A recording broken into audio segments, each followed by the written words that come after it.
François, bienvenue dans cette nouvelle émission, encore à Coin House à Paris, donc la maison du Bitcoin. Je suis avec Brian, je vais le laisser se présenter. On va aborder un sujet un petit peu touchy sur la fiscalité, qu'est-ce qui se passe en 2019, qu'est-ce qu'il faut faire et surtout ne pas faire également. Brian, merci déjà d'avoir accepté de passer devant la caméra. Merci François. Est-ce que tu peux te présenter ce que tu fais à Coin House, peut-être quel est ton parcours, qu'est-ce que tu peux nous apporter? Alors moi je travaille chez Coinhouse depuis octobre 2017. J'ai eu un parcours assez classique, j'ai fait des écoles de commerce, j'ai étudié l'économie et je suis tombé dans le Bitcoin à travers justement ce penchant économique, l'histoire des monnaies. Tu es arrivé en plein bull market à Coinhouse? Je suis arrivé en plein bull market, ouais, mais ça faisait déjà un petit temps que j'investissais, que je m'y intéressais et du coup je voulais un peu rentrer dans ce monde-là. Je suis rentré dans ce monde-là on va dire en plein bull market, mais c'était pas encore en novembre ou décembre, donc ça allait. Au final ici je m'occupe de tout ce qui est communication, affaires publiques, marketing, ouais. du terme. Et c'est vrai que dans ce cadre-là, j'ai eu à communiquer plusieurs fois sur l'objet qui est la fiscalité des crypto-monnaies, puisque celle-ci a vachement changé et que on ne sait jamais trop comment déclarer, où le dire, ce qu'on doit dire, comment ça marche. Déjà, petit disclaimer comme on dit, tu n'es pas qu'un fiscaliste non plus. Alors on va juste parler des nouveautés de l'année 2019 et qu'est-ce qu'il faut faire, ce qu'il ne faut pas faire. C'est ça. Donc je ne suis pas avocat fiscaliste, mais on a des super partenaires pour nos clients en termes de déclaration fiscale, et notamment pour nos clients premium qui ont le droit, qui bénéficient en fait d'une consultation fiscale gratuite pour leur plus-value. Voilà, c'est le but. Donc la fiscalité en fait en 2019 a changé sur les cryptos.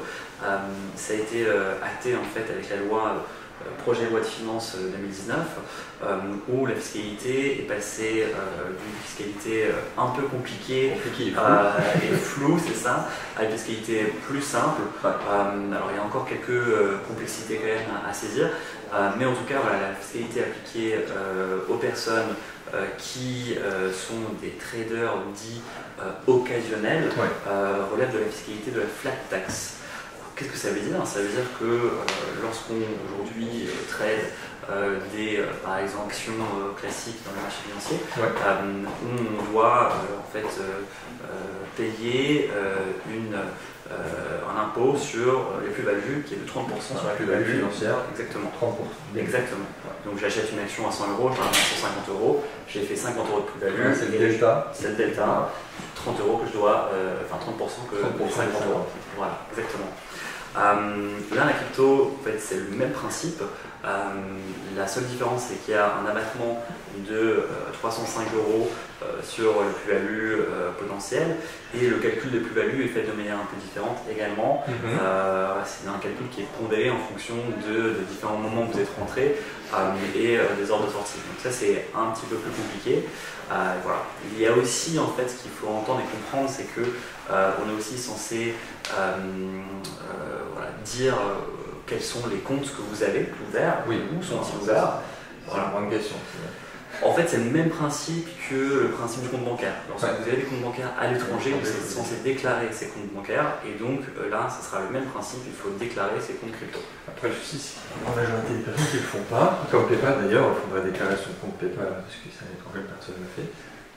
C'est ça, donc c'est tout nouveau dans la loi cette année, donc je pense que peu de personnes vont le faire, parce que peu de personnes le sauront, mais je pense que l'institution va être un petit peu plus regardante sur les prochaines années, et donc dans tous les cas, moi j'encourage tout le monde à être respecté, enfin, la meilleure manière de déclarer fiscalement.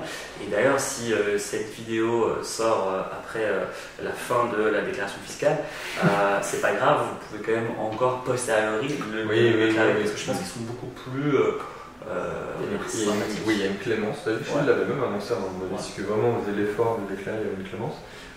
Et sachant aussi que c'est rétroactif, c'est-à-dire qu'ils peuvent très bien en revenir 3 ans derrière si on a fait les malins et qu'on n'a pas déclaré pendant des années. Je crois que c'est jusqu'à 5 ans ou 8 ans, mais je suis pas sûr. Oui, je crois qu'il y a une question aussi de, je ne sais plus le terme exact, comment ils appellent ça, c'est quelque chose de particulier. Alors on ne sait pas si c'est des cryptos qui sont dedans, mais ça peut remonter jusqu'à 10 ans. D'accord, donc il faut mieux être plus blanc que blanc. Et donc une des questions qui revient le plus souvent, c'est sur la plus-value, là tu viens de l'expliquer. Quand on doit déclarer, donc c'est quand on cash out, donc quand on retire, et aussi, tu m'arrêtes si je me trompe, quand on achète potentiellement quelque chose en crypto, qui est considéré aussi cash out. C'est-à-dire que si on va acheter une Lamborghini en Bitcoin, on va déclarer ces...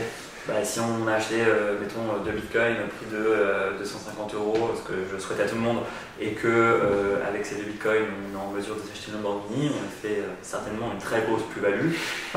Et du coup, il faudrait en fait payer un impôt sur cette plus-value qui vous a permis de vous acheter la Lamborghini. Voilà, donc ça c'est la règle. Quand déclarer, en fait, il faut déclarer. Vous avez 1 mois après la vente de votre crypto pour déclarer. Oui. Et donc là, il faut remplir un papier. Je ne connais plus l'intitulé du papier exact. C'est un certificat. On essaiera de mettre des informations, ou même si vous avez des questions, vous pouvez m'envoyer un message. C'est ça. Alors, qu'on soit d'accord, par exemple, quelqu'un qui achète des cryptos et qui n'y touche plus pendant 5 ans, il n'a rien à faire.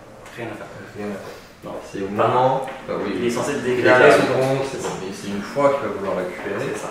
Ok, on est d'accord. C'est pas une question de si on passe d'une crypto à une autre sur une plateforme centralisée qu'on doit déclarer. Non, en fait, l'élément qui va déclarer, enfin qui va faire en sorte qu'on doit déclarer, c'est lorsque l'on passe de crypto à monnaie fiduciaire sur la plateforme. Parce qu'il y avait un débat pendant un moment donné, c'est on passait d'Ethereum à n'importe quelle crypto, si on tradait, il y en a certains qui disaient qu'il fallait déclarer à ce moment-là. En fait, super compliqué. C'était le cas l'année dernière.